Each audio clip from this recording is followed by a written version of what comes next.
যদি ঘরে থাকে বাদাম তাহলে এক্ষুনি ঝটপট বানিয়ে নিন ইউনিক 3 রকমের রেসিপি। তো এই বাদামগুলোর খোসা ছাড়িয়ে আমি 4 ঘন্টার মতো ভিজিয়ে এর উপরে পাতলা আবরণ আমি ছাড়িয়ে নিয়েছি, তারপর এটাকে পেস্ট করে নিয়েছি। তো এখন এই পেস্টটাকে আমি কড়াইতে ঢেলে দিচ্ছি, আর এই মতো অবস্থায় কিন্তু চুলাটা অফ আছে। তো এখন আমি কড়াইতে 2 লিটার মতো জল আমি ঢেলে দিচ্ছি। এখানে জলের পরিমাণটা একটু বেশি লাগবে, কারণ যখন এই জলটা গরম হয়ে যাবে তখন কিন্তু এটা ঘন হয়ে যাবে, তো সেজন্য জলের পরিমাণটা বেশি দিতে হবে যাতে ঘন না হয়। তো এটা জাস্ট গরম হয়ে গেলেই আমি এটাকে নামিয়ে নেব। তো নামিয়ে নেওয়ার পর আমি একটা স্ট্রেনার দিয়ে এটাকে ছেঁকে নিচ্ছি। একটু ধীরে ধীরে ছাঁকবেন, তা না হলে কিন্তু ছিটকে পড়ে যাবে। তো আমি কিন্তু আজ 3 রকমের ইউনিক রেসিপি তৈরি করছি, অবশ্যই সম্পূর্ণ ভিডিওটা দেখুন, তাহলেই জানতে পারবেন, বুঝতে পারবেন। তো খুব ভালো করে ছেঁকে নেওয়ার পর এখানে আমি আবারও কড়াইতে ঢেলে দিচ্ছি। তো প্রথমবার কিন্তু আমি বলক উঠাইনি, তো এখন কিন্তু আমি পুরোপুরি বলক উঠাবো। প্রথমবার বলক না ওঠার কারণ হচ্ছে বেশি বলক উঠালে কিন্তু ঘন হয়ে যাবে, তো সেই জন্য বলক উঠাইনি। তো এখন এই যে বাদামের অবশিষ্টটা আছে, মানে ছেঁকে নেওয়ার পর, এটাকে কিন্তু আমি পরে রেসিপি তৈরি করে দেখাবো, এটা অবশ্যই ফেলবেন না, রেখে দিবেন। তো এগুলো দেখুন একদম মানে গোটা বাদাম নেই। তো দেখুন বাদামের দুধে কিন্তু বলক উঠে গেছে। তো এখন আমি এটাতে কিছু তেজপাতা আর কিছু এলাচ দিয়ে দিচ্ছি, আর এলাচটাকে মাছ থেকে অবশ্যই ফাটিয়ে নিতে হবে। তো দেখুন আমি কিন্তু এলাচটাকে এই যে দেখুন ফাটিয়ে দিয়েছি। তো এলাচটা ফাটিয়ে দিলে স্মেলটা দুধে অ্যাড হবে, এতে করে বাদামের যে কাঁচা গন্ধটা আছে সেটা চলে যাবে আর সুগন্ধযুক্ত হবে।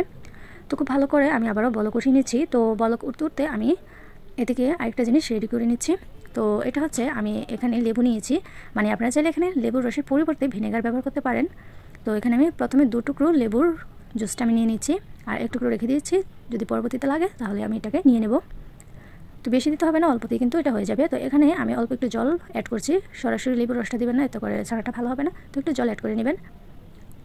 তো দেখুন খুব ভালো করে কিন্তু বলক চলে এসেছে। তো এমতো অবস্থায় আমি এখানে 1 টেবিল চামচ চিনি দিয়ে দিচ্ছি, এতে করে ছানার টেস্টটা ভালো হবে আর একটা মিষ্টি গন্ধ যোগ হবে।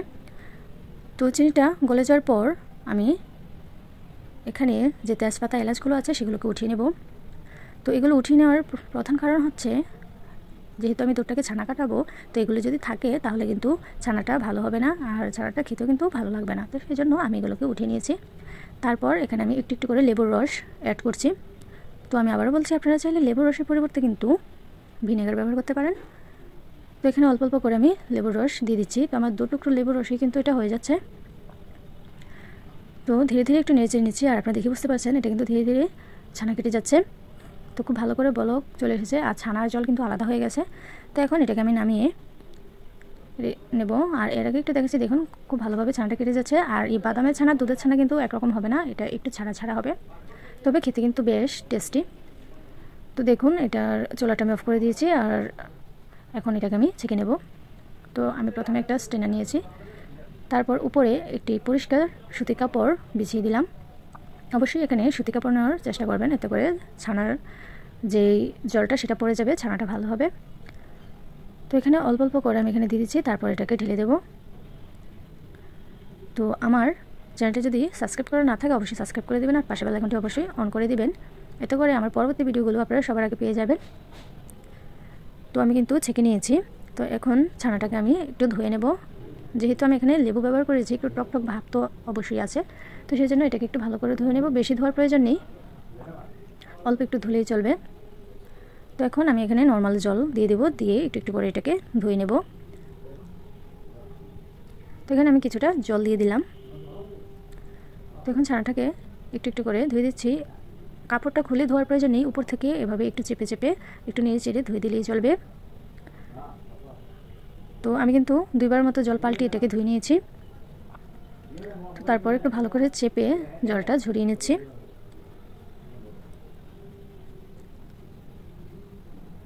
খুব ভালো করে চেপে চেপে জলটাকে ঝরিয়ে নিতে হবে। তো এখন আমি একটি থালা এখানে উল্টে দিয়েছি, যাতে ভালো করে চেপে বসানো যায় এই ছানাটাকে। আর দেখুন ছানাটা কেমন হয়েছে দেখতে, অনেকটা সুন্দর হয়েছে। আর দেখুন তারপর আমি ছানাটাকে জাস্ট একটু সাইজ করে নেব, করে উপরে আমি ভারী কিছু আমি চাপা দিয়ে রাখবো, এতে করে ছানার মধ্যে যে জলটা আছে সেটা বেরিয়ে যাবে। তো একটু ঘুরিয়ে ঘুরিয়ে জাস্ট একটু সাইজ করে নিচ্ছি। এই যে দেখুন উপরটা একটু মানে পাতলা করে একটু সাইজ করে নিলাম, আর একটু চেপে চেপে দিচ্ছি যাতে জলটা বেরিয়ে আসে। তারপর এটার উপরে আমি সিরামিকের একটি রুটি বানানোর পিঁড়ি উপরে চাপা দিয়ে দিচ্ছি, মানে ভারী কিছু চাপা দিতে হবে, এতে করে জলটা ধীরে ধীরে বেরিয়ে আসবে। এই যে দেখুন জলটা কীভাবে বেরিয়ে আসছে, আপনারা দেখে বুঝতে পারছেন।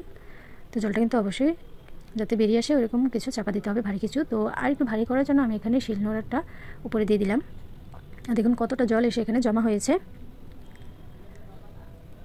তো এর মতো আমি 1 ঘন্টার মতো রেখে দিয়েছিলাম। তো 1 ঘন্টা পর আমি এগুলোকে সরিয়ে নিচ্ছি। আচ্ছা, ছানাটা দেখুন কত সুন্দর একটা সাইজ এসেছে, এর মধ্যে একদম চাপা। আর কতটা সুন্দর হয়েছে এটাকে আমি খুলে এখনই দেখাচ্ছি। এই যে দেখুন, এখন আমি একটি প্লেটে নিয়ে নিচ্ছি দেখানোর জন্য। আর কতটা সুন্দর হয়েছে সেটা আমি কেটেও আপনাদেরকে দেখাবো। এই যে দেখুন, তো আমাদের প্রথম রেসিপিটা কিন্তু একদমই কমপ্লিট, বাদামের ছানা। তো এখন কেটে দেখাচ্ছি এটা কতটা সুন্দর আর কতটা স্মুথ হয়েছে। এই যে দেখুন কত সুন্দরভাবে এটা কেটে যাচ্ছে। তো এটা কিন্তু অবশ্যই বাসায় একবার তৈরি করবেন। আর এই যে দেখুন কতটা সফট হয়েছে বাদামের ছানা। তো আমাদের প্রথম রেসিপিটা এখানেই কমপ্লিট। এখন স্টার্ট হচ্ছে সেকেন্ড রেসিপি। তো এখন আমি ছানাগুলোকে একটু ভেঙে নিচ্ছি। তারপর এখানে আমি 2 চামচ ময়দা নিয়ে নিচ্ছি। তবে আপনারা চাইলে এখানে ময়দার পরিবর্তে আটাও ব্যবহার করতে পারেন। তো 2 চামচ আমি এখানে আটা দিয়ে দিলাম। আর দিচ্ছি সামান্য একটু বেকিং পাউডার, আর দিয়ে দিচ্ছি সামান্য একটু বেকিং সোডা। তো এগুলো দেওয়ার পর আমি খুব ভালো করে মেখে নিচ্ছি। আর এর মাখাটা কিন্তু খুব ভালো হতে হবে। তো এখন আমি এখানে দিয়ে দিচ্ছি 1 চামচ মতো রান্নার তেল। আপনারা চাইলে এখানে ঘিও ব্যবহার করতে পারেন বা বাটারও ব্যবহার করতে পারেন, তবে বাটারটা ব্যবহার করলে কিন্তু একটু গলিয়ে ব্যবহার করতে হবে। তো খুব ভালো করে চেপিয়ে আমি এরকমভাবে ম্যাশ করে নিচ্ছি। আর এর মাখাটা যত ভালো হবে ততই কিন্তু মিষ্টিটা ভালো হবে। তো আমি এখন যেটা তৈরি করতে যাচ্ছি সেটা হচ্ছে বাদামের ছানা দিয়ে বেবি সুইট। তো এখন আমি এটা একটা সাইজ দিয়ে দিচ্ছি। আপনারা আপনাদের পছন্দ অনুযায়ী যে কোনো ছোটো বা বড় আকারে সাইজ দিতে পারেন। তো আমি ছোটো ছোটো করে এগুলোকে বানিয়ে নিচ্ছি। আপনারা চাইলে বড় বা ছোটো করে বানিয়ে নিতে পারেন, এতে কোনো সমস্যা নেই। তবে এটা দিয়ে কিন্তু মিষ্টি তৈরি করা যাবে। আর এই রেসিপিটা কিন্তু একদমই নতুন একটি রেসিপি। তো দেখুন খুব সুন্দর করে আমি অনেকগুলো বেবি সুইট তৈরি করে নিলাম। তো এখানে কিন্তু অনেকগুলো হয়ে গেল। তো কড়াইটা আমি চুলায় বসিয়ে এতে 1.5 কাপ পরিমাণ জল দিয়ে দিলাম আর 1 কাপ পরিমাণ চিনি দিয়ে দিলাম। তারপর আমি জাস্ট একটু নেড়ে নিচ্ছি।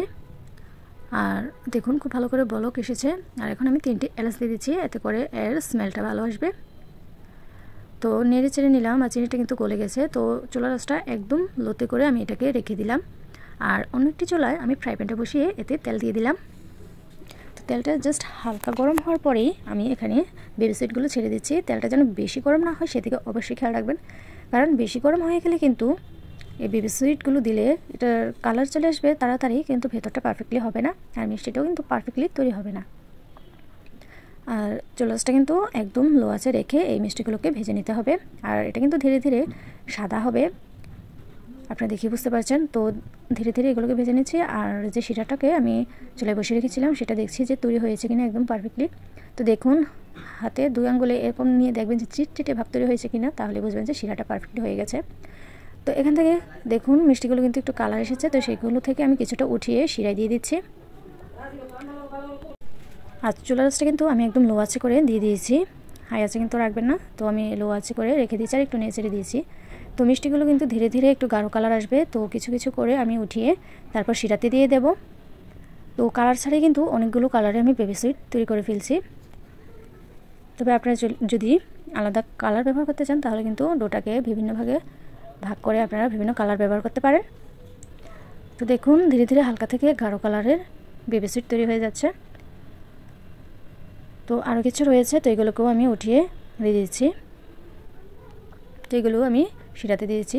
আর শিরার চুলার আঁচটা কিন্তু একদম লো আঁচে করে আমি রেখে দিয়েছি। তো এগুলোকে খুব ভালো করে নেড়ে চেড়ে দেবো আর ঢেকে 2 মিনিট মতো রেখে দেবো। তারপর চুলাটা আমি অফ করে 3 থেকে 4 ঘন্টার জন্য রেখে দেব। তো 3 থেকে 4 ঘন্টা পর এটাকে ঠান্ডা করে নিয়েছি। আর মিষ্টিটা কতটা সুন্দর হয়েছে সেটাও আমি দেখিয়ে দিচ্ছি। আর এই মিষ্টিটা কতটা মজার সেটা কিন্তু না খেলে বুঝবেনই না। তো এখন আমি এটাকে একটু পরিবেশন করে দেখাচ্ছি আর কেটেও দেখাচ্ছি যে এর ভেতরটা কেমন হয়েছে আর কতটা মজার হয়েছে সেটা তো আমি বোঝাতে পারবো না, কিন্তু আপনারা অবশ্যই বাসায় এটা তৈরি করে দেখবেন যে কতটা মজার হয়েছে। তো এখন স্টার্ট হচ্ছে আমাদের থার্ড রেসিপি। তো এই যে অবশিষ্টটা আমি রাখতে বলেছিলাম, না ফেলতে বলেছিলাম, ওইটাই আমি এখানে বাটিতে নিয়েছি। তারপর আমি একটি বড় মিক্সিং বোল নিয়ে নিলাম। তো এখানে আমি এই যে বাদামের পেস্টটা দিয়ে দিচ্ছি। তারপর এখানে আমি দিয়ে দিচ্ছি 1 কাপ পরিমাণ ময়দা। আপনারা চাইলে এখানে ময়দার পরিবর্তে আটাও ব্যবহার করতে পারেন। তারপর হাফ চামচ পরিমাণ দিয়েছি সাদা গোলমরিচ গুঁড়ো, আর দিয়ে দিচ্ছি চিলি ফ্লেক্স, আর দিচ্ছি সামান্য একটু খাবার সোডা, আর দিয়ে দিচ্ছি টেস্ট অনুযায়ী লবণ, আর দিচ্ছি সামান্য একটু হলুদের গুঁড়া জাস্ট কালারের জন্য। তবে আপনারা চাইলে হলুদের পরিবর্তে কালারও ব্যবহার করতে পারেন, তবে কালার থেকে হলুদটাই স্বাস্থ্যকর। তো খুব ভালো করে মেখে নিচ্ছি। তো এখন দিয়েছি সামান্য একটু চিনি, এতে করে টেস্টটা ভালো আসবে। আর দিয়েছি কিছু কালো জিরা, দেখতে ভালো লাগবে, টেস্টটা ফ্লেভারটা ভালো আসবে। আর সামান্য একটু ময়দা দিয়ে দিচ্ছি। যদি আপনাদের এই ডোটা একটু মানে আঠালো মনে হয় বা হাতে লেগে যায় এরকম মনে হয়, নরম হয়, তাহলে কিন্তু এখানে আর একটু ময়দা ব্যবহার করে দিবেন। তো দেখুন একটু রুটি বেলার মতো একটি সফট ডো আমি তৈরি করে নিয়েছি। আর উপর থেকে কিছুটা তেল আমি দিয়ে দিচ্ছি, এতে করে উপর থেকে আমি পুরোটা লাগিয়ে নেব। তারপর আমি এটাকে 10 মিনিটের মতো ঢেকে রেখে দেবো। এতে করে কি হবে, একদম সফট হবে এই ডোটা। তো 10 মিনিট পর ফিরে আসছি। তো 10 মিনিট পর দেখুন এই ডোটা কতটা সফট হয়েছে। এই যে দেখুন কত সফট, আর হাতে লেগে যাচ্ছে না। তো এখন এই ডোটাকে আমি দুভাগে ভাগ করে নেব, কারণ এই যে নাস্তাটা আমি এখন তৈরি করছি, তো এটাকে আমি 2 রকম শেপ দেব। তো আপনারা যে যত রকমভাবে শেপ দিতে চান, তো সেই অনুযায়ী আপনারা এই ডোটাকে ভাগ করে নেবেন। তো যেহেতু আমি 2 রকম করবো, তো সেই জন্য 2টি ভাগ করে নিলাম। তো একটি ভাগ রেখে দিচ্ছি। তো প্রথম ভাগটি দিয়ে আমি একটি শেপ প্রথমে তৈরি করে নিচ্ছি। তো তার জন্য প্রথমে আমি খুব ভালো করে গোল করে নিচ্ছি। তো এখন আমি উপর থেকে কিছুটা ময়দা ছিটিয়ে দিয়ে তারপর এটাকে ভারী করে একটু রুটি বেলে নেব। তো আমি আবার বলছি, আমার চ্যানেলটা যদি সাবস্ক্রাইব করে না থাকে অবশ্যই সাবস্ক্রাইব করে দেবেন, আর পাশে বেল আইকনটি অবশ্যই অন করে দেবেন। আর আমার ভিডিওটা যদি ভালো লাগে থাকে অবশ্যই কিন্তু লাইক, কমেন্ট, শেয়ার অবশ্যই করে দেবেন। তো আমি এটাকে রুটি বেলে নিচ্ছি। যে দেখুন আমি এত ভালো করে রুটি বেলতে পারি না, তাও চেষ্টা করছি একটু ভালো করে বেলার জন্য। তো আমি উল্টে উল্টে কিন্তু দুদিক থেকেই আমি এটাকে বেলে নিচ্ছি। আর মাঝে বা সাইডে পুরোটা যেন একই থাকে সেদিকে অবশ্যই খেয়াল রাখবেন। তো এটাকে আমি কেটে নিচ্ছি। রুটিটা কিন্তু আমি একদম পাতলা করে নিয়ে অনেকটা ভারী রেখেছি। তো এরকম চিকন চিকন করে কেটে নিচ্ছি। তো আপনারা চাইলে কিন্তু আপনারা আপনাদের পছন্দ অনুযায়ী যে কোনো সাইজে দিতে পারেন। তো এখন এগুলোকে আমি মাছ থেকে কেটে ছোট ছোট করে নেব। এই যে দেখুন এরকমভাবে আমি ছোট করে নিচ্ছি। এই যে দেখুন, তো সবগুলো আমি করে নিয়েছি। তারপর যে ডোটা আমি রেখে দিয়েছিলাম, তো ওইটা দিয়ে আমি আরেকটি শেপ তৈরি করে নিচ্ছি। এই যে দেখুন কীভাবে তৈরি করছি, এরকম গোল করে নিলাম। তারপর মাছ থেকে একটু মানে ছিদ্র করে দিলাম। এই যে দেখুন তৈরি হয়ে গেলো আমাদের আরেকটি নাস্তার শেপ। তো এরকমভাবে আমি এই ডোটার পুরোটাই আমি করে নিচ্ছি। এই যে দেখুন কীভাবে করছি আমি আবারও দেখিয়ে দিচ্ছি। অবশ্যই আপনারা চাইলে আপনাদের পছন্দ অনুযায়ী যে কোনো শেপই দিতে পারেন। তো আমি আবারও গোল করে নিলাম। তারপর হাতে একটু ময়দা লাগিয়ে নিলাম যাতে হাতে না লাগে। তারপর মাছ থেকে একটু ছিদ্র করে দিলাম। এই যে দেখুন, আর সাইডটাকে একটু ভালো করে গোল করে দিলাম। তো এভাবে আমি সবগুলো করে নেব। এই যে দেখুন করে নিয়েছি। তো এভাবে আমি সবগুলোই করে নিলাম। আর উপর থেকে ময়দা ছিটিয়ে এগুলোকে জাস্ট একটু আলাদা করে দিচ্ছি, যেহেতু এগুলো একটু লেগে লেগে আছে। তো আলাদা করে দিলে ভাজতে আর অসুবিধা হবে না। তো আলাদা করে ময়দা ছিটিয়ে নিলাম। তো এখন ফ্রাই প্যানটাকে আমি চলে বসিয়ে এতে আমি তেল দিয়ে দিলাম। তো তেলটা ভালোভাবে গরম হয়েছে কিনা সেটা অবশ্যই চেক করে নেবেন। তো আমি এখানে একটি নাস্তার শেপ আমি দিয়ে দিলাম। এই যে দেখুন দেওয়ার সাথে কিন্তু টকবক করছে, তার মানে তেলটা একদমই পারফেক্টলি গরম হয়েছে। তো এখন আমি বাকিগুলো দিয়ে দেব, দিয়ে খুব ভালো করে ভেজে নেব।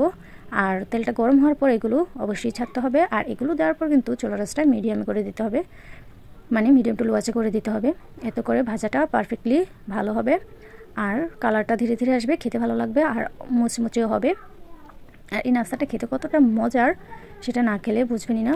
তো সেই জন্য কিন্তু অবশ্যই এটাকে বাসায় তৈরি করে খেতে হবে।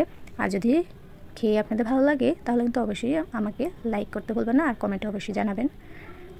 তো দেখুন ধীরে ধীরে এগুলো কালারটা চেঞ্জ হয়ে আসছে, আর ভাজাটা কিন্তু পারফেক্টলি হচ্ছে। তো দেখুন কালারটা কিন্তু পারফেক্টলি চলে এসেছে। তো এখন আমি এগুলোকে উঠিয়ে নেব। আর এগুলো কতটা মুচমুচে হয়েছে এটা অবশ্যই আপনারা দেখে বুঝতে পারছেন। তো এগুলোকে আমি উঠিয়ে নিচ্ছি। তারপর আমি বাকি যে নাস্তাটা বানিয়ে রেখেছি, যে অন্য শেপটা, সেটাও আমি দিয়ে দেব।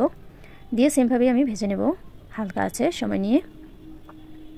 তো দেখুন বাকিগুলো আমি এখানে তেলে দিয়ে দিচ্ছি। তো এগুলোকেও কিন্তু আমি সেমভাবে ভেজে নিয়েছি হালকা আছে সময় নিয়ে, একটু নেড়ে চেড়ে। দেখুন কালারটা কিন্তু পারফেক্টলি চলে এসেছে। তো এগুলোও কিন্তু অনেকটা মুচমুচে হয়েছে, আপনারা অবশ্যই দেখেই বুঝতে পারছেন।